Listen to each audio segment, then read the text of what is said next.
is the Great American Getaway 400 presented by Visit PA Betting Picks 2025 edition of the NASCAR Gambling Podcast here on the Sports Gambling Podcast Network is brought to you by Underdog. Get up to a $1,000 deposit match when you sign up at UnderdogFantasy.com. Promo code RACE, SGPN.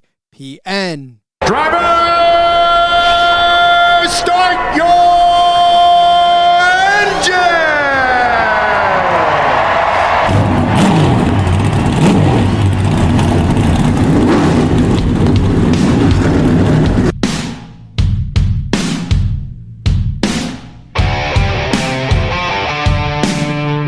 Strap in and pull those belts up tight as the Sports Gambling Podcast Network presents the NASCAR Gambling Podcast. I'm just gonna put my foot on the floor and I'm not lifting till I see God or a checkered flag. My man. With all the news and the best bets for your NASCAR weekend. We want to thank you tonight for these mighty machines that you brought before us. Thank you for the Dodges and the Toyotas. Thank you for the Fords. Lord, I want to thank you for my smoking hot wife tonight, Lisa. In Jesus' name, boogity, boogity, boogity. Now, here are your hosts, Rod Villagomez and Cody Zeeb. Welcome in to another episode of the NASCAR Gambling Podcast here on the Sports Gambling Podcast Network. He's Cody Zeeb. I'm Rod Villagomez. And we leave Mexico in, I guess, good spirits. Yeah, Mexico City treated us well. The race was overall, I think, both races actually were giant successes. There were lots of storylines, lots of fun things. Some rain on the parade, but overall, Cody, we leave the beautifulness that was Mexico City. And now turn our attention to the tricky triangle in Pennsylvania, in Pocono. So, hi, Cody. Welcome to the Great American Getaway 400 prevented by Visit PA? Whatever. Save me, bud. It's either presented or prevented, up to you. Yeah, Mexico, I think, was a success. Obviously, you look at the final tally and SVG kicks everybody's ass, right? But not really the story of the day. I think that there were many other stories and really some great racing throughout the day. I think that overall was a success, right? Hit some bumps in the road getting there, getting things rolling, but once they got there, everything seemed fine. Everything seemed to work out pretty well. This car hasn't been the greatest for road course racing, but I thought that this track delivered some good racing, and SVG at the end of the day dog walked everybody, which is what he's supposed to do, right? So props to him for that. Still don't think he was worth on. As you could see earlier in the race, it wasn't necessarily his thing. So, that's conversation for another time. We saw that Saturday with Zilich. Wow, dominates early, looks great, but reason you don't bet him at minus 110 is because of crazy shit that happens at the end, and that's how it goes. But, fun weekend overall of racing and, moving from a road course to a triangle. I mean, what better progression you get than that? But what I like the best, though, about both races in Mexico is that what you thought maybe the winning strategy was or wasn't. I mean, there was always some intrigue as to how this was going to play out. You saw guys on Sunday stay out on slicks, and you thought for sure, well, hell no, they're not going to be able to make it back up to the front when they got to pit for wet weather tires or for the next set of tires. And sure enough, I mean, Cindric stayed out on slicks, and he found his way back up into the top 10 at points of the race. And you're like, he was like 32nd. How in the world is he back up in the top 10? So I just love that there was so much going on that as a scriptwriter, you weren't able to necessarily know where it was going. And that, for me, makes a good race. Yeah, well, that and the strategy stuff. I mean, SVG stayed out to win the second stage, and they talked about it on the broadcast, right? Hardly anybody that wins the second stage at a road course wins the race. And it was like, what are we doing here? You had multiple times throughout the day where it was like, oh, we're going to wait to pit because it might start raining. Do we need, which tires do we need to have on? Ty Gibbs, SVG said that was the guy who had enough for him. That's right. Ty Gibbs, Rod. But that, crew chief makes another bad decision, keeps him out a little bit too long, questionably. Why he kept him out long, I don't really know there. But, that came into play, obviously. Put him back farther in the field, wasn't able to get back up there and allowed SVG to run away. But as he stayed out to win the second stage, you thought, boy, going to be pretty tough to recover from this, right? It looked like that was probably the nail in the coffin, the favorite, all this stuff, but they fought back. Things kind of fell their way. And really, I thought it was a pretty successful and exciting race. 54 may have had enough for him out front, but couldn't power his way through the field as any good race car driver should do. Checking in with the chat real quick. Marcus checking in saying first, hi. Marcus wants to know what everybody's favorite pick is at Pocono. I'll give you 3 guesses as to what Marcus's favorite pick is. You're right. You only needed 1. Christopher Bell after finishing second at Mexico. Oh, Cody. Jess saying good afternoon, guys. Hi, Jess. How are you? Walter saying at Pocono, one of his favorite tracks, high speed with a lot of passing, 12 wide. Sometimes get about as wide as you want to there. Yeah, you can. And then Ash checking in saying, evening, lads. Shout out to my fellow Britt Legg for finishing ahead of the best driver in motorsports and Kyle Busch, a masterclass from SVG. Surely he will be shorter than plus 350 or 325 rather in Chicago. I do want to give Legg a shout out. Yeah. The leg lift did not lift itself high, but she definitely held her own. Yeah. Hey, she won me some money, Rod. Yeah, I know. You said to play her in DFS, played her in DFS, cashed those lineups in a couple of different spots, finished second in our big contest in the group. I should have looked and see if the winner. I'm going to dig that up. If the winner of our weekly contest had Legg. But yeah, I cashed that out in a couple of other contests. So shout out to Catherine for cashing me a ticket. Rob. I'm telling you right now, that's what I said. She couldn't lose you points. And by the way, she didn't lose you points. She outlasted everybody else that was sliding away. Quietly put herself into a nice, 20-something place finish or 30th place finish, but it was still better than dead last where she started. So, which, yeah, exactly what you wanted from her, right? We talked about you don't bet on her because wouldn't have worked out, but no, sadly the winner did not have Legg. But hey, 14 points from her. At her cheap salary of $4,800, it was definitely a solid weekend from her fantasy-wise. Indeed. Speaking of solid, the college football team are always solid here. Previews are back on. If you don't know already, our college football boys, Colby Dant and everybody else, they put out college football previews from all of the FBS schools. That is an undertaking in and of itself. Check out their Fresno State one they just did a little while ago. Yeah, Colby Dant, Moneyline Mac, they preview every FBS college football team. You don't want to miss it. There's a lot going on, and there's a lot to pay attention to, so make sure you check that out for our college football guys over there. Give Colby and Moneyline Mac a little bit of a listen. So Cody's looking at me. We're staring at each other trying to figure out who's going to blink first. What you got, bud? I was going to mention that there was only one team you need to worry about, the 2026 national champion Nebraska Cornhuskers, but I thought it just went without saying, so that's why I paused. So that literally just went without saying. That 2-second pause brought to you by the Nebraska. It literally went without saying. That's how that works.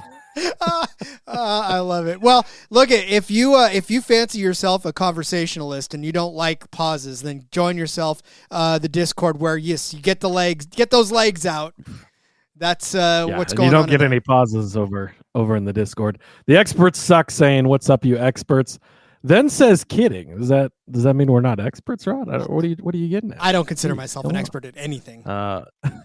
Lee saying Mexico is huge for my accounts. That's always good news.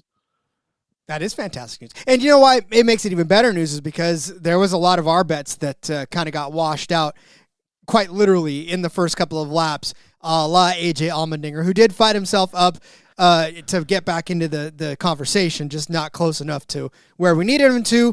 And then, Todd Gilliland getting the raw end of a deal later on. So, yeah, there was a lot of our bets that were looking good for a while and then just stopped. There was, a lot of things throughout the day that definitely had their shots. I mean, Gibbs top Toyota was looking great for a long time. Noah Gragson top 10 was almost cashing till the end. He ended up finishing like 34th, but he was running just outside the top 10 in the closing laps. Certainly was a few things that unfortunately just didn't work out. One thing I will be paying attention to as John checks in saying, what up? Hey, John. Yeah. So what didn't, I'm keeping my eye on this boxing match that's about to happen in pay-per-view world where Ricky Stenhouse is going to take Carson Hocevar to the woodshed and show him what's what. But look at, Ricky, you're going to have to swing up because Carson Hocevar is like 6 million feet tall. So, but you better land a good punch. Shout out to my buddies in a Snapchat group where we all kind of go back and forth with a bunch of Nebraska racing podcasters. So shout out to those guys. But we were having this discussion the other day. who wins in a fight between Ricky Stenhouse and Carson Hocevar? It's Carson, but only because he's so tall and he's got the leverage to be able to punch down at Ricky. But see, so that was kind of early consensus was Carson. But then as we thought about it a little bit more, Ricky Stenhouse comes from a dirt racing background. Like, he's not one of these pavement princesses, right? He's got some dog in him. Former trainer, aka ex-girlfriend Danica Patrick. You think he's not taken a punch from her before? Oh. Probably has. He might know. And those camo shorts, Rod. I think that's what puts Ricky over the top. You know how big of a fan of Carson I am, but I don't know. Might be Ricky's fight to win. But this is okay, because then you put Ricky as the underdog. We bet on him and we win, right? That's really what we want. Go ahead and label him the underdog. We'll put all our money on him and he'll win. I'll take it. All right. The experts suck clarifying about that you guys suck is what he was kidding about. So okay, I'll take that. I've been called worse. Yes. Impulse checking in too. John Nemechek, top Toyota, ruined by Bell. Great strategy at the end. Ends up with a 5th place finish out of my guy. Just so close. And at the chat, I think agreeing on Ricky here. Impulse says Stenhouse works out a lot. Ricky 100% from Lee. The expert suck says nobody wants to see that bitch fight. Yeah, so there you go. I don't know. Cousin Danny checking in. What's up, Cousin Danny? Hocevar has more mass than Ricky. It's just spread out because he's taller. And Lee says Carson's going to need a fill-in driver if he gets to him pre-race. Yeah, we're going to need all that. Although Cousin Danny definitely rushing to Hocevar's defense, because we know he's the resident Carson Hocevar fan in the house. So yes. All right. I will say this week there's no way that Stenhouse wrecks Hocevar this week. No. This track is way too big, way too fast. Will not wreck him. I mean, will he race him hard if he is around him? Yes. But we have Chicago and Sonoma coming up, Rod. I do not bet on Hocevar those 2 weeks. Please let it be Sonoma. Please, I'm going. He's gonna get his cage rattled. Yes, I can't. Do you remember I was on TV during who did Gregson fight a couple of years ago? Was it not Gregson Gibbs? And it wasn't Gibbs. No, it wasn't Gibbs. He punched somebody. Who was it?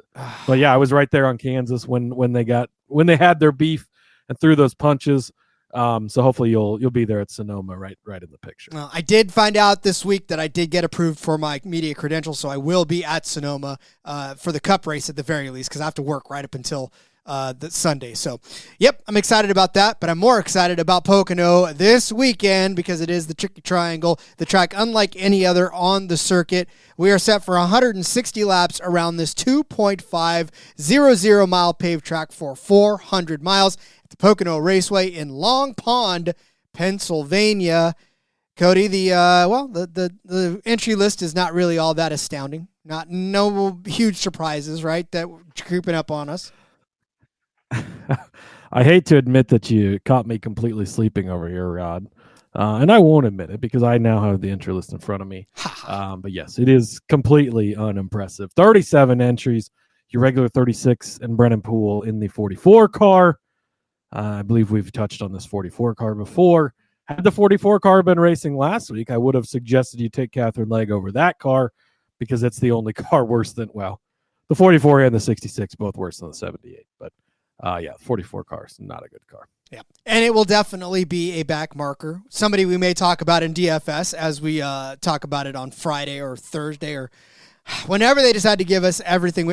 Thank God, shout out to the books, too, for giving us some prompt odds this week because I did not want to have to push everything back again another day. I do love Tuesday episodes rather than Wednesday Cup episodes. Yeah, back on a Tuesday for the first time in a couple of weeks, obviously. Had some stuff going on the past couple of weeks, so thanks for hanging with us. And back to our regularly scheduled programming now. Indeed, and back to our regularly scheduled picks, which we will do in just a moment. But before we do all of that, I would like to tell you about our friends over at Circa. Circa Resort and Casino in Las Vegas is giving away the ultimate fantasy football experience for a 12-person league to draft in Vegas and be treated like VIPs for their stay. You're going to get a limo ride from the airport, a $5,000 tab from Stadium Swim, and a hotel stay for you and your 11 league mates. And you can always get 15% off at all the Circa properties with promo code SGP.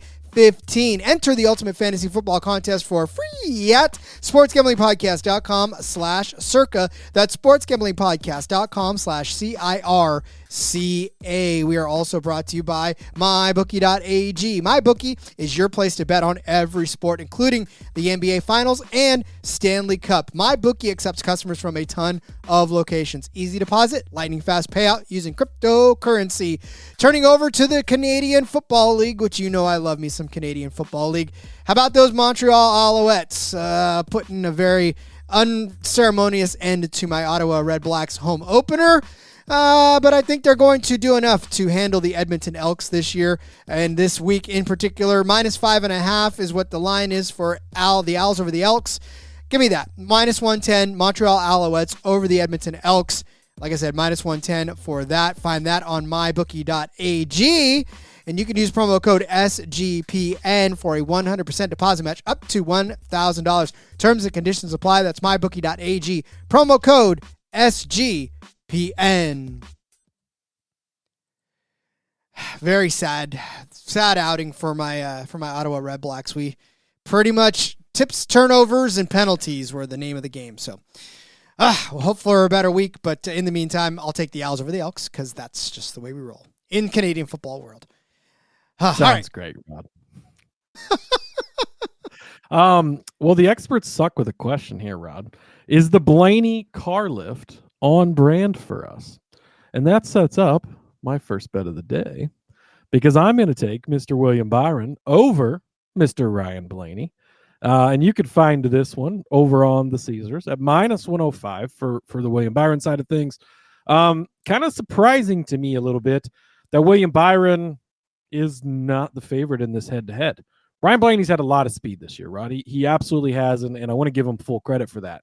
But so has William Byron. Byron has been absolutely great this year. And Byron has been, while Byron's been disappointing in the fact of like leading a ton of laps and not winning these races, he's still been getting good finishes just about every single week. Whereas Blaney's had fast cars and horrible finishes. Just things go wrong time after time. A little bit of that Ty Majeski, Justin Allgaier piano syndrome almost for Ryan Blaney. He did win at Nashville a couple of weeks ago, so kind of got it out a little bit there. But going back and looking at this, so Pocono, we've got 3 races here in the next-gen era that we can look at for these drivers. For William Byron, 4th place last year, 14th place, 12th place finishes. Ryan Blaney actually won this race last year, so we'll give him full credit for that. But the other 2 races, on par with how his seasons look so far this year, 30th and 33rd. Not good runs by Ryan Blaney in the other 2 races here. So you go back to Michigan. Ryan Blaney out of the race at the end, finishes in 32nd. William Byron on his way to winning. And he ends up finishing in 28th. That became a fuel mileage thing. Had a fast car throughout the day, led 98 laps, and even the 28th place finish, better than Ryan Blaney. So we're going to give him credit for that.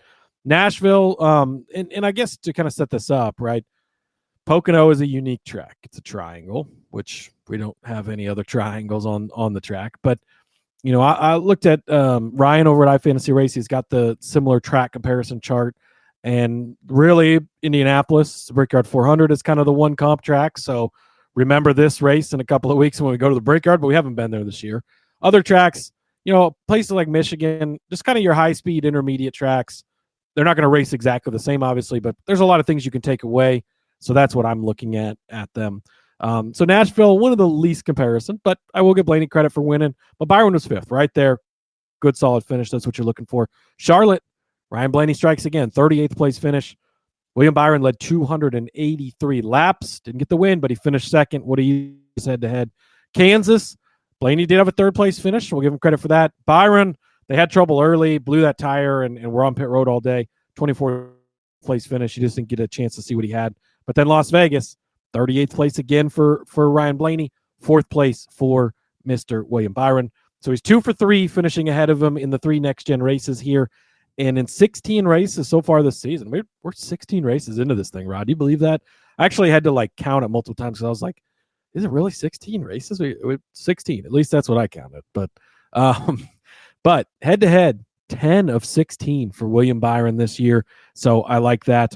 Byron actually also leads all drivers in average finish in 2025 with 10.4 average finish through the 16 races. Blaney 7th on the list, 15.8. But the point being that William Byron, these are both going to be fast cars, right? I'm not taking anything away from Ryan.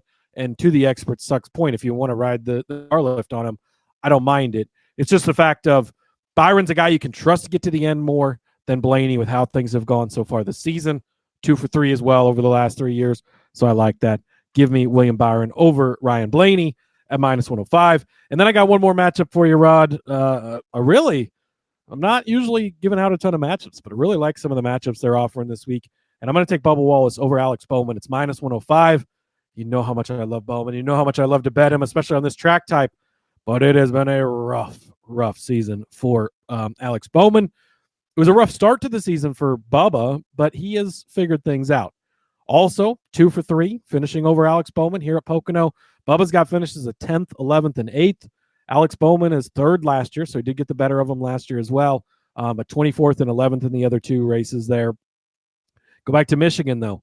36th for Bowman. Rough day, right? 4th place for Bubba Wallace. Speed. This is the most comparable track that we've been to, right?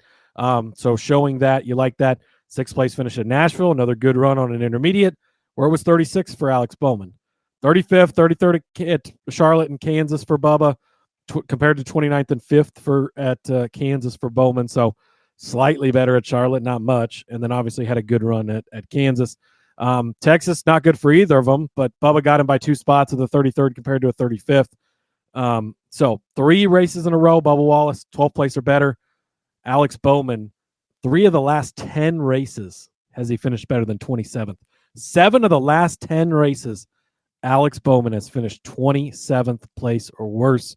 And Bubba Wallace has gotten the better of him in 6 of the last 10 as well. So give me Bubba Wallace over Alex Bowman at -105 over on Caesars. That is such yucky performance from Alex Bowman. You expect so much more out of him, and it's out of character for him to have such terrible finishes lately. So, yeah, I mean, you got to ride the momentum train, especially in something like this where a guy like Bubba Wallace is in my first bet as well. I'm taking Bubba Wallace, but I'm taking him over Ross Chastain this weekend, -110 over on ESPN. You just talked about Bubba Wallace and what he's done as of late, and, of course, what he's done on this track. You go back even to 2021, 5th place finish then, 8th, 11th, 10th for him, 14th, 20, 22nd. I'll tell you what, Ross Chastain, his average finish on this track, 28.6. That's the rough part. He's crashed out of 2 of the last 3 races on this track, and the last one was a 13th place finish that he actually finished the race. Finishes of 28th, 35th, 24th, 30th, 33rd, 26th. That was all in the 42 and the 15. Well, then he gets in the 1 car and it's 32nd, 13th, 36th. Like, there are times where you look at a driver and you go, okay, well, maybe such and such happens, maybe whatever. But when you look at consistent finishes like that, you know that he's just bad at this track. Like, there is something about Pocono that he has not been able to figure out. You can look at the 1.5 miles and go, all right, well, maybe this happened right here, but he's generally good at 1.5 miles. Maybe he'll turn it around. There's no other thing to compare this to make me feel good about Ross Chastain finishing better than anybody on this particular track, because it's just something about it, and you look at the finishes, have gotten him. Now, Ross Chastain lately, right, he's been all right. He won at Charlotte, 11th at Nashville, 6th at Michigan, 16th last week at Mexico. And Bubba, it's been kind of a rockiness, but he's turned it around, like Cody said, 6th, 4th, and 12th in Nashville, Michigan, and Mexico City. So for me, this just comes straight down to who's performed better on this track overall. I mean, for Bubba, his average finish here is 19.2 between the 23 and the 43. I mean, when we were looking at finishes for Bubba, he's only got 2 finishes on this track worse than 30th. Other than that, a 26th, 22nd, 20th, 14th before that string of top 10s and borderline top 10 finishes. So like you had said earlier, Bubba Wallace really good on this track for whatever reason, and he's going to be a top 10 contender. With even as good as Ross Chastain has been running lately, whatever it is about Pocono, whatever it is, maybe he's scared of triangles, maybe he doesn't like the hypotenuse or the Pythagorean theorem or whatever it is that you figure out all these triangle equations on. Maybe, I don't know. Whatever the gremlins are that live in Pocono, they don't like Ross Chastain. He doesn't like them in return. So I'm going to take Bubba Wallace over Ross Chastain, -110 over at ESPN. Yeah, I like this. It's notable too that between 2311 and Denny Hamlin, who of course owns the 2311 cars, races for Joe Gibbs Racing, similar cars. Denny Hamlin's average finish in the next gen here, Rod, is listed, quote unquote, at 12.7, but it's finishes of 2 wins and a second place. One of those wins was disqualified back in 22 and taken away from him, so he scored as finishing in last, but he won that race. Reddick then has an average of 3.3. And, that's currently the best average finish, quote unquote. And then Bubba's right there in 5th place with a 9.7 average finish. Also, Truex at 6.0 in 3 races up there. Bell at 7.3. Toyotas have been extremely good here. The 2311 Joe Gibbs Racing stable has been really good here, which we're going to talk about more in a minute. As I see King in the chat as we bring up the 2311/Gibbs stuff. So stay tuned, King. We got more on there. Also wanted to give a shout out to Laura because she's checking in. Hi, Laura. And Laura. TK says, hi, guys. A little late, but SVG. Yes, we did talk about that a little bit at the top of the show. And I wanted to say hi to Charles, too. He was talking a little bit about the Hocevar and Stenhouse wrecking stuff. Speaking of King's checking in also saying, I'm not sure I've ever hated a driver more than I hate Hocevar right now. It's the media. It's the media, King. Everybody's jumping on Hocevar right now. But I just want you to know that I was on that before it was cool. Just so everybody You knows. were on that before it was cool. I don't know if I've ever loved a driver more than I love Hocevar right now, Rod. But, that's okay. I know who. And then you watch, driver. it's been slow because I'm very busy and I don't have a lot of TV time to watch outside of live sporting events. But I've been watching the Earnhardt doc in parts and pieces. And like everything about early Earnhardt just reminds me so much of attitude-wise, right? Obviously, he's not Dale Earnhardt. I'm not saying that.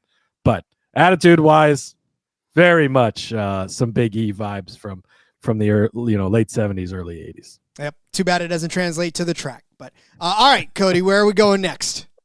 Wow, don't forget he almost won the Coke 600, Rod. But almost, my friend. Almost. How many career wins does he have? Well, he's got some coming later on this year, so that's all that matters. Although you can turn around and say, how many career wins do I have? And that's the same number. So, you know where how many career wins you have doesn't matter? When you change your name and you're now known as the artist formerly known as Kyle fucking Busch, and you're just Kyle Busch now.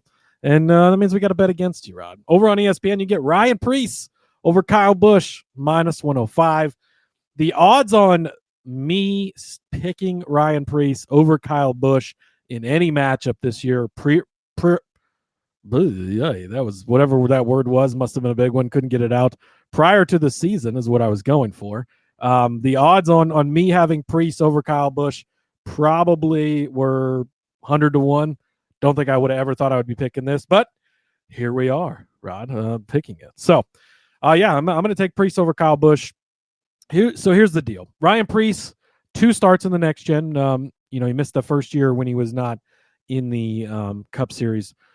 30th and 31st. They're not good, right? If you look at those 2 starts, ooh, buddy, pump the brakes, not good. Despite that, he's 1 for 2 beating Kyle Busch. But that was in the Stewart-Haas equipment. That was a different Ryan Preece. You cannot look at that stuff. Kyle Busch, 32nd last year. So, Preece got him by 2 spots. We'll take that. And 21st in the other start where they were head-to-head. Preece was 31st and Kyle was 21st. 2022, listed as a 36th place finish. Kyle Busch was disqualified from 2nd place where he finished, but different car, right? That was in the Joe Gibbs 18 car. Things were better than when they were cheating with tape or whatever they were doing, but doesn't matter. Take that one with a grain of salt. It was a good finish, but not scored that way. And notably, Ryan Preece had an 8th place run here in 2021 in JTG equipment. I just want to toss that out here. But what have you done this year on these higher speed intermediate tracks? That's what we're looking at. Michigan, Kyle Busch got the advantage. 8th place finish. Ryan Preece with a 9th place finish. Got him by 1 spot there. Nashville, again, the one I'm least concerned about. 12th for Busch, 28th for Preece. But Charlotte, 9th place for Ryan Preece, 15th for Kyle Busch. Kansas, 7th place for Preece, 21st for Kyle Busch. Las Vegas, 3rd for Ryan Preece, 33rd for Kyle Busch. It's just been a rough season for Kyle Busch. You saw it last week, right? Rains early, jumps, hops, skips, whatever the hell happened, takes out half the field like he's a bowling ball. Things have not been going Kyle Busch's year this way. Boy, words are really hard, Rod. I've already hit my max for the week, so let's try that again. Things have not been going Kyle Busch's way this year.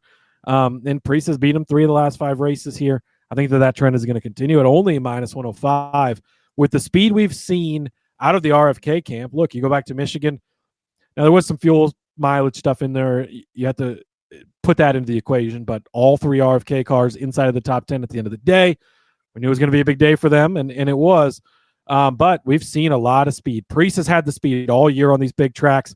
Keselowski's shown it lately. Places like Michigan, Charlotte, Kansas had a lot of speed before he wrecked out in second place. Buescher's been lagged a little bit, but still been speed in that camp in a general sense. This is a new Priest. You can't look at what he's done previously because I don't think that it's even relevant. Give me Ryan Priest over the artist formerly known as Kyle fucking Busch. John wanting to know, isn't Kyle Busch good at Pocono? John, Kyle's good at almost every track on the circuit, and yet this is he? But is he? Well, he finished 32nd last year, and he finished 21st the year before. So those are his 2 races in the number 8 car. Now, if you go back and you look at his history in the 18 car, it's fucking amazing. But Rod, like to the point you were just making before I cut you off, if you go back and look at his finishes everywhere, it's fucking amazing. Kyle great at every single track on the circuit. He's owned all these places, but it's not been translating this year. And I hate it. I love Kyle Busch. I'm a huge fan of Kyle Busch. I think he's top 10 for sure, arguably top 5 driver all time in NASCAR, one of the greatest talents. Sorry, JDK, hate to get you fired up listening to this, but it's just not been going his way lately, and that's what you he's just the other Busch brother now, as JDK says. And Priest has 6 top 10s in 8 intermediate races this year. Yeah, that's the stats simplified, and probably how I should have said it, as Laura tells me to spit it out. Boy, I know it's just go ahead. It's okay. We love you. It's a safe space here, buddy. And yeah, to cousin Danny's point, Kyle Busch was good at Pocono. Now he's just sad and slow. Yeah. And like we'll probably see Kyle Busch at early on be like, oh great, and then he'll just hit that spin cycle, and you'll be like, how did he spin just out of nowhere? Like it's just. But yeah, in a general sense, looking back, great at Pocono, amazing at this track. Lately, though, not so much. And even first race in the next gen, the second place finish here gets DQ'd. So on the stats sheet, it shows a 36, but had a great run here. But that was the 18 car days, and that was back when he was good. And it's just not been good. I know he's got it in him. I don't think his career is over, but until we start seeing it, got to bet against him. Indeed. I think we've spent plenty of time on Kyle Busch. Let us move over to the other guy who pretty much just feels like he's fallen off a cliff, and that's Brad Keselowski. Top 10 number here. Now, I brought this up because we had a discussion in the Discord Sunday in particular about people's betting strategies and what they're there to do and why you bet, which is, yes, ultimately to win money, right? Obviously, every gambler in here wants to win themselves some money. That is the ultimate goal of everybody that puts any sort of bet down. Well, how do you go about doing that? That's obviously entirely up to you. We tend to give you a lot of choices that we think are good investments, and if they hit, they hit. If not, then unfortunately it was not a good investment in hindsight, and we can all look back and go, that was a bad bet. However, there are people who do not like to bet, or at that matter, don't want us to sit here and just give you all of the favorites, because you don't need us for that. You don't need us to tell you to bet on the guys with the shortest odds every single week, or the guy with the better side of a matchup every single week. So we tend to just give you stuff that we think is going to hit and give you a little more profit margin for it. Again, if you're somebody that just feels comfortable betting and laying numbers like a Brad Keselowski top 10 at minus 140, because you know that that's probably going to cash, because that is what the odds are leading you toward, then by all means do it. However, I will say that with these minus 140s, yeah, Brad Keselowski is expected to turn a top 10 run here, because Brad Keselowski has done top 10 runs on this particular track. In fact, last year, he led 20 laps and he finished 7th after starting 14th. But Brad Keselowski has also finished outside of the top 10 in 2 of those previous races in the 6 car, a 16th place finish in 2023, a 14th place finish in 2022. Now, before that, in the 2 car, 3rd place, 10th place, 11th place, 9th place, 8th place, 2nd place, 38th, but 5th, 2nd, 3rd, 2nd. A string of solid top 10 finishes. He has 16 in his career in 27 starts overall, Brad Keselowski is. And if you look at his average finishing position, he sits 10th place overall or 7th place overall, rather, in Pocono NASCAR Next Gen average finishes, according to our friends over at iFantasy Race. Even that 12.3 average finish for Brad Keselowski puts him ahead of guys like Hamlin, Bowman, Larson, Gibbs, Hocevar, your guys' favorite. All those guys, right? And that's the thing. It's just, what is your comfort level, right? Brad Keselowski probably should come out and turn a top 10. The only problem is this season has not been the greatest for Brad Keselowski, and we know it, right? He's only got 2 top 10 finishes this entire season. One of them was at Michigan. One of them was at Charlotte. If we're talking about these big, high-speed tracks, right, that's the kind of finish we're looking for. And the possibility of him to be able to get somewhere inside of the top 10. We know that RFK has the speed. We've seen Priest, we've seen Buescher do it each and every week. We know Brad Keselowski is a good enough driver to do it. Cousin Danny saying minus money for Brad to do anything other than blow a tire is madness. I agree. However, this is one of those instances where it's like, okay, where do you take your shot?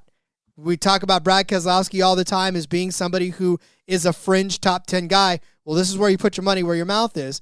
And do you believe in Brad Keselowski this week? How much do you believe in Brad Keselowski this week, right? That's the thing. How much do you believe in the guy 32nd in points to finish in the top 10, Rod? That's the question.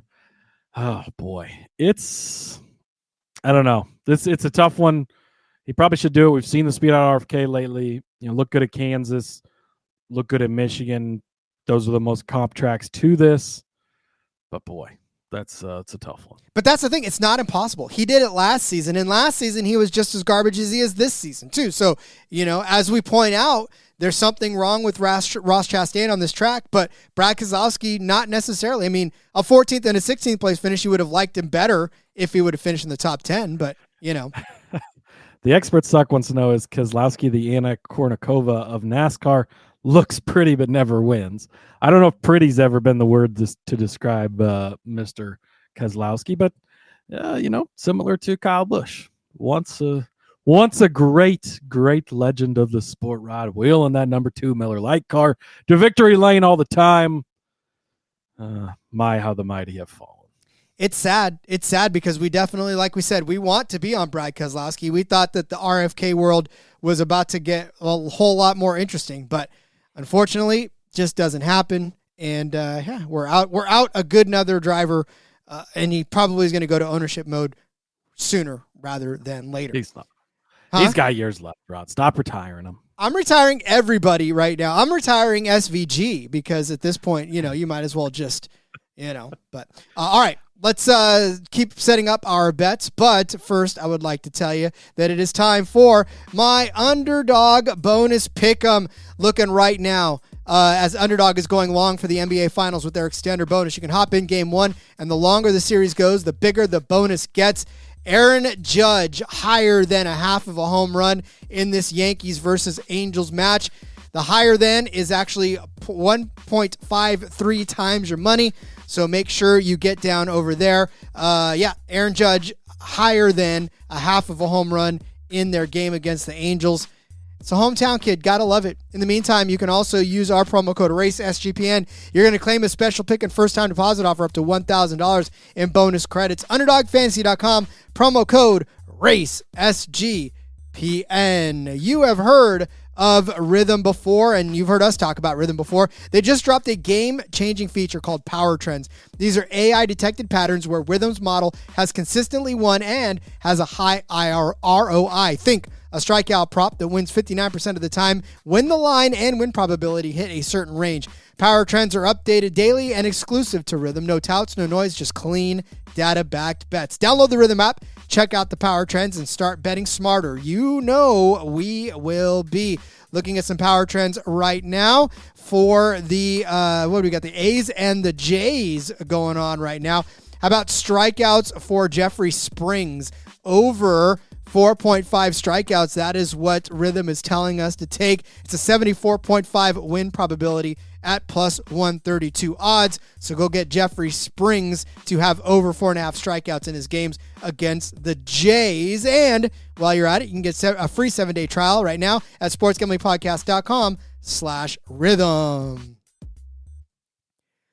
The formerly known as Oakland A's, who are now playing in Sacramento's AAA Stadium. God, how the mighty have fallen, we talk about, huh? They'll soon be the Las Vegas A's, though, Rod, and they'll resurrect from. Okay, maybe they won't, but they'll be in Las Vegas at least. Indeed, they will. All right, well then, speaking of Las Vegas, you can place your bets for these gentlemen in Las Vegas as well. You certainly can, Rod. Hopefully our buddy King is listening up right now. We're going to go over to Tyrone Gibbs. That's right, Rod. Returning to the scene of his first career start here at Pocono. He jumped into that 45 car in place of the injured Kyle Busch. Kyle gets hurt, or Kurt Busch. Did I say Kyle Busch? You said Busch jumps in for the injured Kurt Busch. Gets hurt in practice. Ty jumps in, limited practice, goes out there and qualifies 10th and finishes in 16th place. Great run for him there. Comes back in 2023, 5th place. And you love to see it. Last year, Rod sets that bad boy on the pole. By the way, I'm also giving out Ty Gibbs to win qualifying. Sit at that car on the pole, plus 725. We've seen Chase Briscoe, who they finally have adjusted, heavy favorite now. He's been lighting it up on these big, bigger intermediate tracks, getting the poles. In that same camp, Ty did it last year, so I like him to sit on the pole again. Leads 21 laps. Engine expires, ends up finishing in 27th. Not going to hold that against him, Rod. But I know you've been harping on him. It's not been great. Figuring some stuff out these last couple of weeks. A third-place run at Michigan just a couple of weeks ago. The most comparable track. Runs 11th at Mexico City last week, but really the only guy who had something for SVG.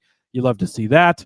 Rest of the season, it's been a little bit questionable, right? But we're not going to worry about that, and we're going to focus on lately. What have you done for me lately, Rod? What have you done for me lately? He's been good. What has he done at this track in the past? Also been good. Getting plus money on a very good, fast car. The Gibbs cars, we just talked about how good the Gibbs cars, the Toyota cars have been here. Good driver, coming off a couple of good weeks. Give me Tyrone Gibbs. I won't even give you time to rebut because I know that you're going to agree with me. So I'll just jump over to Brad Keselowski's teammate, the best of the RFK cars, Rod. How is Keselowski minus 140 and Priest is plus 250 for a top 10? Makes absolutely no sense to me, but I'll just leave you with the JDK stat. 8 for 10 top 10s on these intermediate tracks this season. And he's plus 250 over on Bet365. Doesn't make any sense. So give me Ty Gibbs for the top 10 and even money. Give me him plus 725 to win qualifying. That's over on Caesars.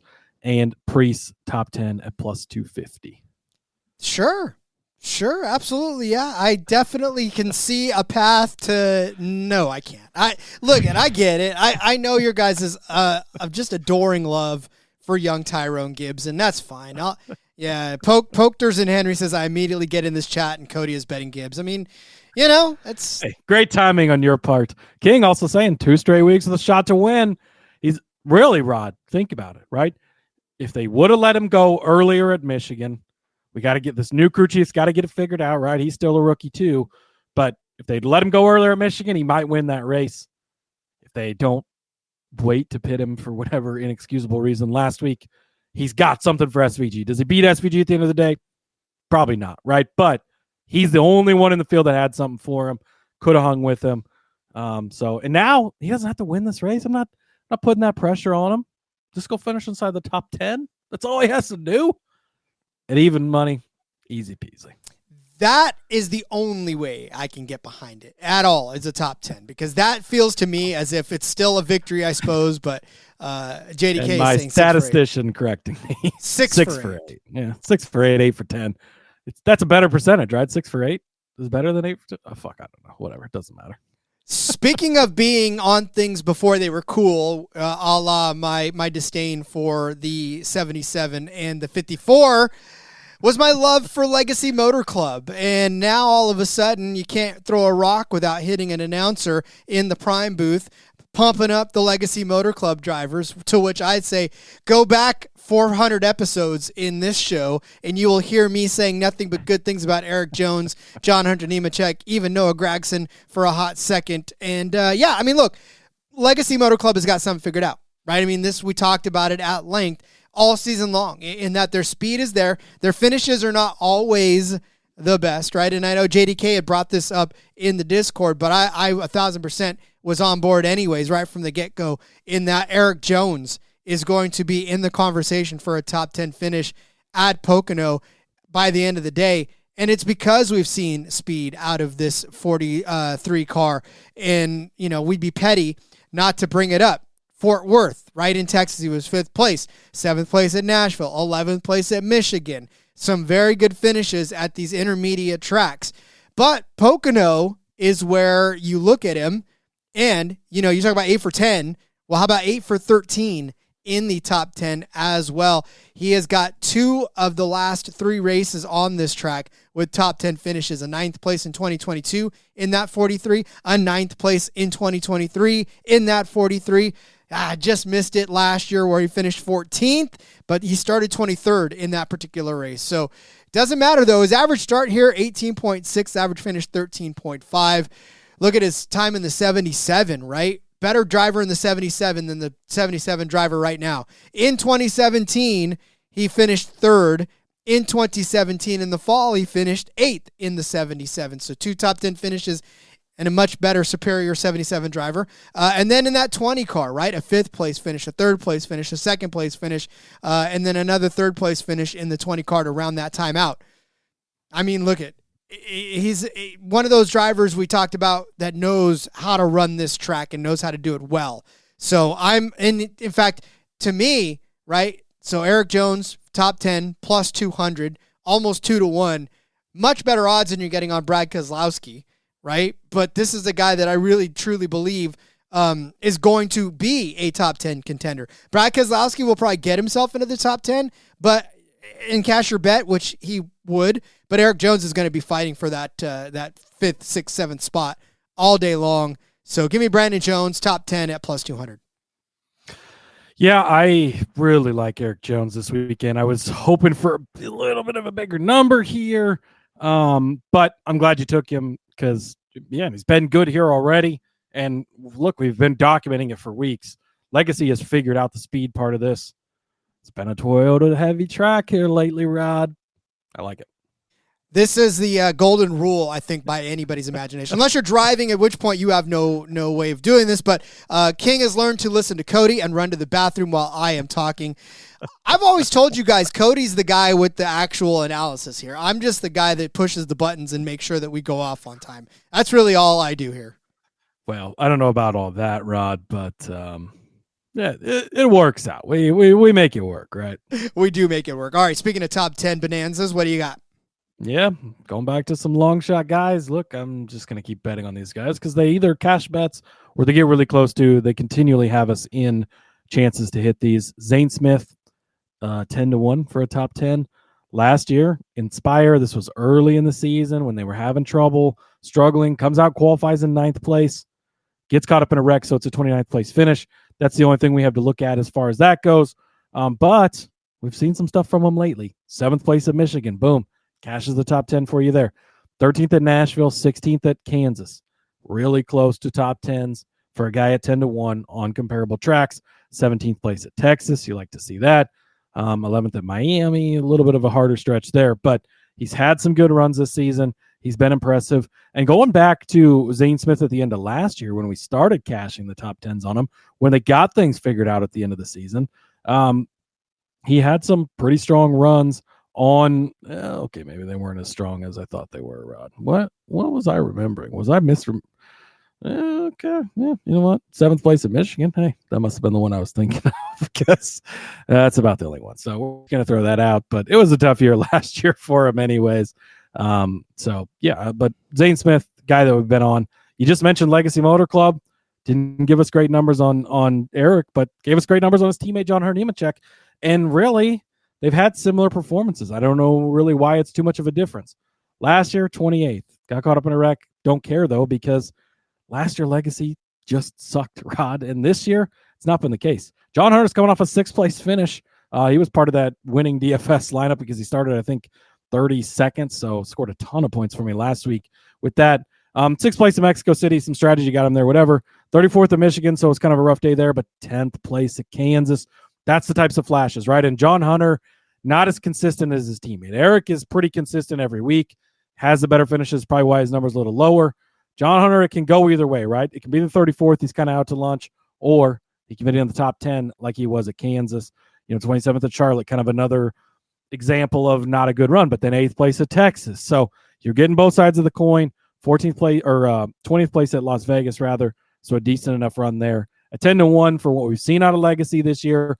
As good as the Toyotas have been at this track in particular, I like Nemechek at 10-1. I absolutely love this one. I wish that I would have been able to get to the dock sooner after they released all these top 10, top 5, because that's exactly where I would have probably gone and probably just taken both of them in that same box and said, just load up on Legacy, because they're going places, kids. They are going to be contenders for these top 10 finishes each and every week. And I just know Jimmy Johnson has got all of the people in that room, all the smart people in that room figuring out what was going on. And then BD Gale 23 in the Discord had 3-1 on Fanatics for Jones. So there you go. I didn't have Fanatics. Got Fanatics 3-1. You can get a little bit of a better number over there. And hey, everywhere you can get an advantage on the books, you want to try and get it. I agree. All right. Well, I'm going to go with, I was looking for a good top 5, and it was very difficult because some of these guys' top 5 numbers. Now, look, when I talked about Brad Keselowski at minus 140, you're getting there. But if you want to bet somebody at minus 500 for a top 5, then by all means, go ahead. But I'm not willing to suggest you do that. So I will take Joseph Logano as a top 5 car, plus 220. The thing about Joey, and we talk about it every time we talk about Joey, you just never know. Are you going to get the 21st from Mexico City, the 22nd from Michigan, or are you going to get the 4th place from Nashville, or the 17th at Charlotte, or the 9th place at Kansas, or the win at Texas? You never know. But you got the win at Texas, right? You got the 4th place at Nashville. You got the 9th place at Kansas. Earlier in the season, you got an 8th place at Martinsville. Like, you've gotten some respectable finishes out of Joey Logano. And last year alone, you got a 5th place finish out of Joey Logano. He led 3 laps at the Tricky Triangle and ended up finishing in 5th place. So he's done it already, and he's done it several times this season where he's finished very well right there in the top 5 or around the top 5. And for me, I'm thinking Joey's got stuff to prove on this odd year, right? I mean, I've seen some flashes from Joey that we don't always see in the odd year Joey Logano, and I'm not saying that he's going to win the championship because I can't necessarily go that far. But I will say that if you're talking about him popping up with a surprise top 5 finish or a surprise win here and there, then I'm on board. And the fact of the matter is he did it last year, right? He finished 5th place last year. I know it's an even year, but whatever. You can follow me on that one. And it has been good for him before. The last couple of years before that weren't all that great, 35th and 20th. But he did have a problem. He led 21 laps in the 2023 race, which means he was fast, right? He started it from the 6th position in that particular race. So there was some speed in that car, even in qualifying, which put him close to the top 5. So I'm going to flip this coin, and it's going to land on the smiling Denny, not the frowning Denny. And I think that we're going to get a good top 5 run out of him, plus 220 for that to happen over on DraftKings. And so, yeah, I mean, that's really the only handicapping I got is he did it last year, and he's won a race and finished in the top 5 in some of these intermediate tracks as well. And, you know, it's tough to go past that, but I'll take, like I said, Joey Logano to get it done this week. Yeah, hardest guy in the garage to predict. I still stand by that, but I've been pretty impressed with what I've seen lately. I peeked at him in a couple of head-to-heads this week. I was like, oh, man, it's so hard for me to pull the trigger on betting him because he can be so unpredictable, but I like it. We've seen a lot of speed out of the Penske cars. I feel like we haven't talked enough about. We're not going to talk about that enough today, probably. I left Josh Berry off for all you haters out there, even though I considered the top 10 honorable mention. But we've seen the speed out of them on these intermediates, and Joey's, after a really tough start to the season, like real bad for the defending champ, he started to really figure some things out. So I like it. Nico checking in. Says, damn it, I'm late, but it's never too late for an SVG king of the road. Of course, as he says, with the smiley face. So, and Danny says this is sort of like a road course, right? A triangle is not an oval, last I checked. Definitely more like an oval than a road course. No doubt about that. Yeah. Well, yeah, it's definitely. And then, of course, it's got all the big, long straightaways. And, yeah, well, it's tricky in its own right, which is why it's a tricky triangle. That's why it's a tricky triangle. Somebody who's not really that tricky, William Byron, top 5 plus 120. Love this for William Byron.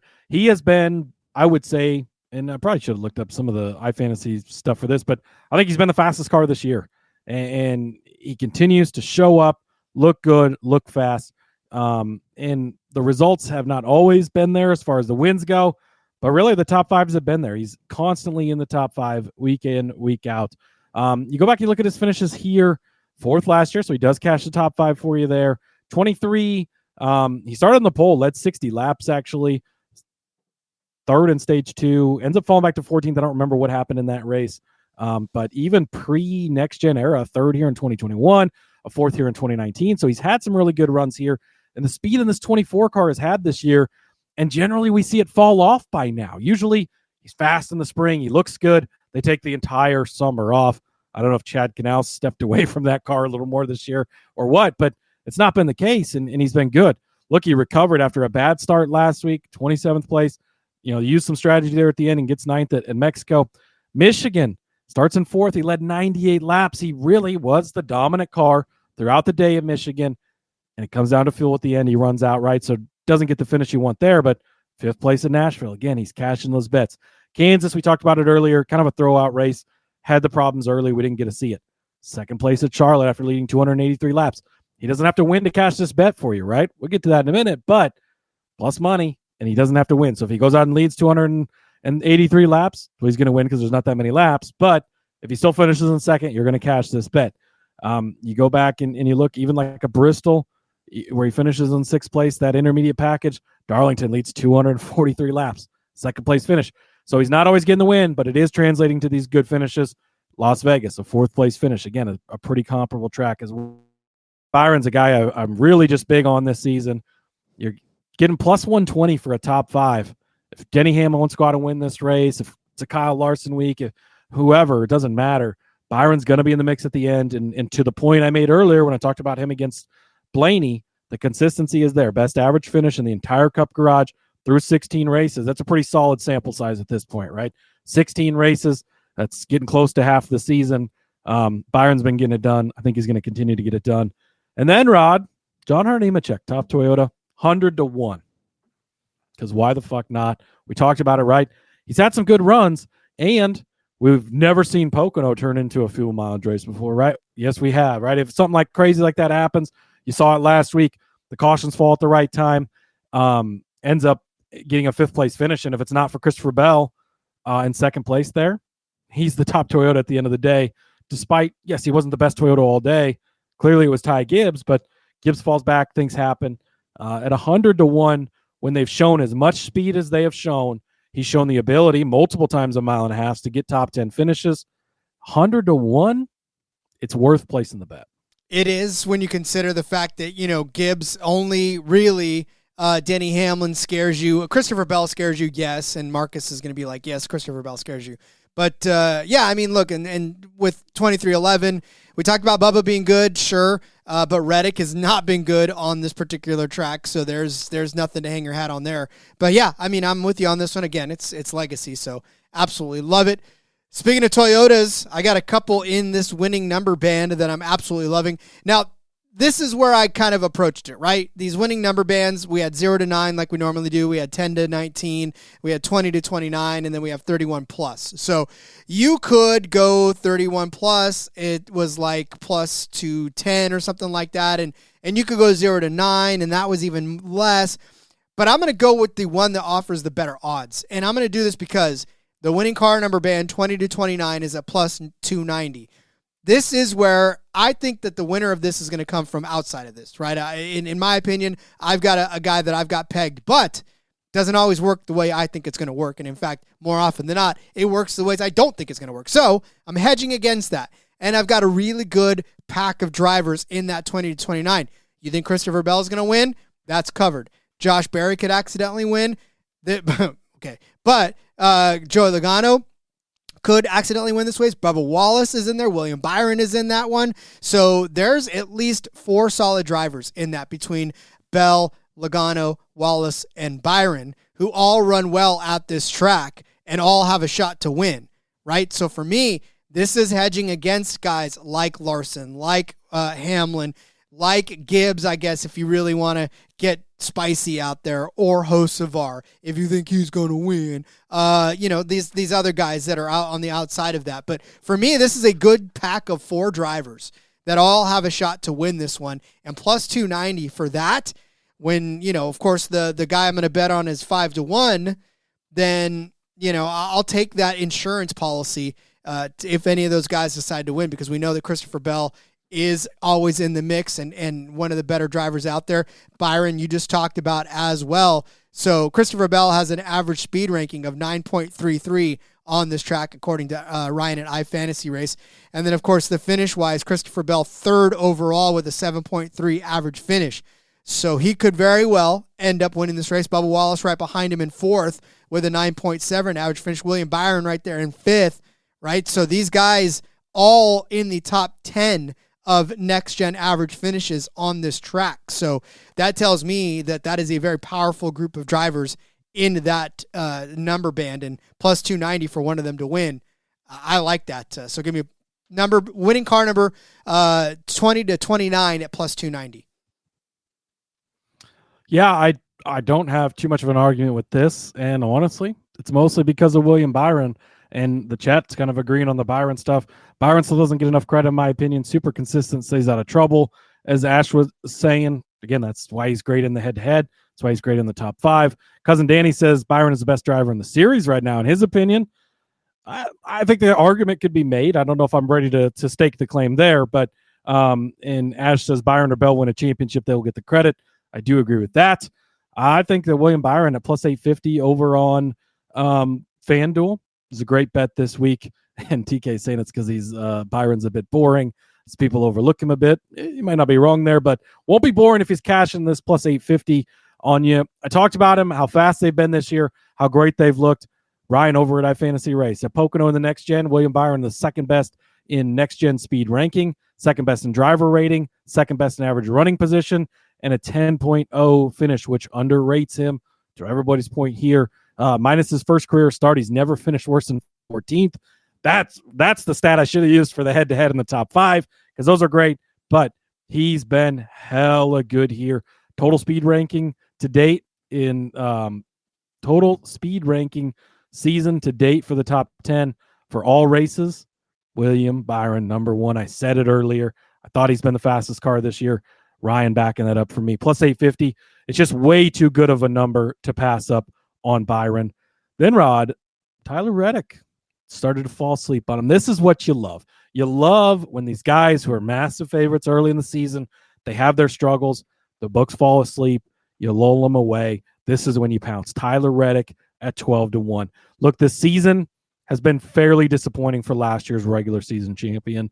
And you look at some of the races, he led 34 laps to Las Vegas. Okay. He led 42 at Darlington. Outside of that, we've not really seen him lead much. 13th at Michigan, 17th at Kansas, some tracks where you'd hope to see better, 24th in Las Vegas. It's like not been great. Some good runs at, 4th place at Darlington, 9th place at Nashville.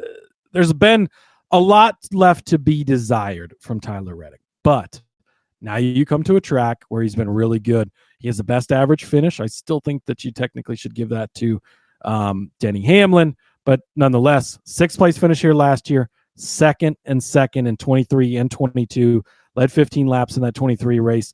So you're getting a guy that's been extremely consistent here. He's been fast. We've talked about it. 2311, Toyota. They have been the ones that have been good at this track. Gibbs, of course, cars have been great here as well. But I think at 12-1, the number's fallen far enough for a guy that can come out any given week and give an absolute elite dominant performance. While we've not seen it, and that's why the number slipped, This is your chance to kind of call your shot on Reddick. If he doesn't show up, it was 12-1, whatever, we tried, right? But if he does, you're going to feel really fucking good about this. So I like Tyler Reddick at 12-1. And then, Rod, my two longer shots to win this race, I like to call this the Villa Gomez special. I am going to give out Tyrone Gibbs at 21-1 because he could have won at Michigan. He could have won at Mexico City. They have got to win, right? They've got to pull some strings.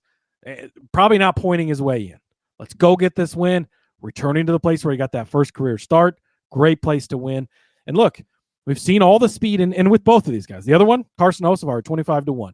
We've seen the speed out of these guys. Results haven't always been there. They're in extremely fast cars that are capable of winning. Long shots for a reason. When Hocevar was 12-1 or whatever a couple weeks ago, you don't touch that. It's too low. But now it's creeped back up. 25-1 over on FanDuel. These guys are two guys that I want to see get their first career wins. I don't want to miss out on having in on them.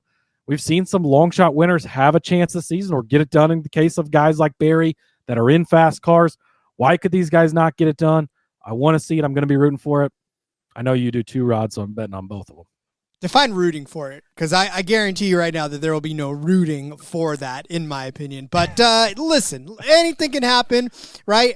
The world is an unpredictable place. Maybe they back into a win. Maybe they accidentally wreck out half the field in their way to the quest for a victory. I need to get a hold of your wife and offer her a substantial amount of money to get live footage of you when one of these two drivers wins the race, because I don't think that'd be hard to negotiate. People would love that. Yeah, I don't think that would be hard to negotiate. You could probably get that for, I'm pretty sure you could get that. It's not going to happen, but good luck to you, because you'll be taping the rest Might of happen your this weekend, Rob. No, because you know what? Denny Hamlin is going to win this race 5-1 on FanDuel, the best price for him. He's about $4.25, $4.25, $4.50 on some books, but FanDuel has him right now at 5-1. Denny Hamlin just had the kid, man. Missed out on all of the festivities and all of whatever SVG ate to make him sick over there. And he's, was lounging back at home, changing diapers and getting kept up by a crying baby. But he's back and he's focused, and damn it, he's good at this track. He is the active leader in wins with 7. The next best is Kyle Busch with 4, but we all know that we're not scared of that. But Denny Hamlin on this track, 23 top 10 finishes and 35 starts. That's 65% of the time he has finished inside of the top 10. 45% of the time he's finished inside of the top 5. So nearly half of his 35 career starts, he has been inside of the top 5, 16 with those 7 wins, 11.3 average finish, 7.5 average start.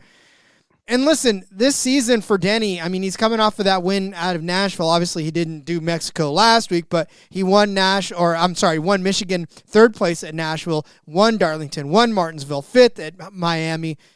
I mean, what's more to be said about Denny? He's driving right now with a gigantic chip on his shoulder. Pochters and Henry saying, elite choice, my friend. Thank you. Absolutely love it. Nick also loves the Villa Gomez special. You may not even have to talk to my wife. You could talk to my brother. He'd probably be happy to be the cameraman when one of these guys wins the race. Give me some footage, Nick. Yeah. But no, for Denny Hamlin, listen, it's just there's really no good argument against why Denny Hamlin can't win this race, considering that he's so damn good on this track. 2nd last year, 1st in 2023, 35th and 14th in the 2 before that, but obviously he was disqualified, right? First. So that, he won that race in 2022 after starting on the pole. So disqualified himself. So that's 3 finishes on the top 2 steps of the podium in 3 times out on this track. And of course, before that, 4th, 1st, 2nd, 1st. It's Denny Hamlin's track, and the world just lives around him. So I think as well rested as you can be with a newborn in the house. But Denny's going to figure it out. He's going to get back in this car. He's going to, be in the front. He's going to be fighting for that win. And I think at the end of the day, he gets it at 5-1. I love this bet, Rod. Elite choice. Completely agree with that. I also will be betting on this. You beat me to the dock putting it in here, but I think you have to bet Denny Hamlin this week. And I think you really do have to. Rod, his average finish in the next gen here is 1.33, 2 wins and a 2nd place finish. I get he was disqualified in the 1, whatever. I don't think that the tape under the hood or whatever made that much of a difference. But that was a first year next gen. You can't fuck with this car. They had to go lay down the law. Whatever, it's fine. He won that race. He swept Pocono both wins in his rookie season. He loves this place, and he is just really fucking good here. Oh, by the way, he's been elite lately. He just coming off of the win at Michigan, a great, the most comparable track we have. The last race we ran that was close to this, insane. And you mentioned all the other good runs he's had this year, and yeah, Poke saying top 3 at plus 140 looks good too. I think we put that in as a show pick right now because I think we officially add that to the card. I think you get everything you can get for Denny this week. Absolutely love Denny. I was going to try and find a head-to-head on it. He's like minus 150 to Kyle Larson. That's the only head-to-head they put out there. It's with the way Kyle's run lately, that's almost worth taking, I think, but probably not going to go that far. But this is Denny's track. I 100,000% completely agree with you on this. And at plus 550 on FanDuel, this number is not going to stay here. Get it now. Get it early in the week. You want to have Denny Hamlin at Pocono. Yep. And the baby bump, the whole thing, like it's all right there. New dad misses a week, comes back out, gets all these fucking playoff points and shit that he missed out on last week that he didn't miss out on because it wasn't going to get him anyways. Stories sometimes write themselves. You have to bet Denny Hamlin this week. No, I agree with you 100%, and so does Sour D in the Discord. With love, Sour D. Absolutely. And then Cousin Danny saying Kyle Larson DNFs twice in one day and suddenly disappears from the show.